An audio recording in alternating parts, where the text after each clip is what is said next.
தூங்கின மேன்மையானவர்களை நான் உங்களுக்கு சொல்லுகிறேன். Samson. அவனுடைய தலையை சிரைச்சது கூட அவனுக்கு தெரியாது. முடிவு என்னன்னு தெரியுமா? குருடனாய் மாறினான். He became blind. அவனை குரங்க போல வேடிக்கை பொருளாக மாற்றினார். பைபிள் சொல்லுகிறது. அவன் வேடிக்கை காட்டும்படியாக அவனை அழைத்து கொண்டு வந்தார்கள். Next is Sisera. அவன் ஒரு பயங்கரமான சேனையின் அதிபதி. அவன் கண்ட்ரோல்ல 900 இருப்பு ரதங்கள் இருந்தது. தப்பிட்டான், ஓடிட்டான், போயிருக்கலாம். ஆனா அங்க போய் அந்த வீட்டுல தூங்கிட்டான். தலையில ஒரு பெண் ஆணியை வச்சு அடிச்சு சாகடிக்கிற வரைக்கும் அவனுக்கு சுயநினைவே என்ன செய்யலையா வரல. எப்படி தூங்கி இருப்பான்னு யோசிங்க.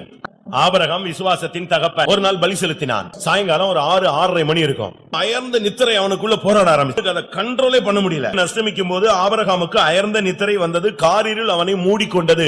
முடிவு என்ன நடந்தது?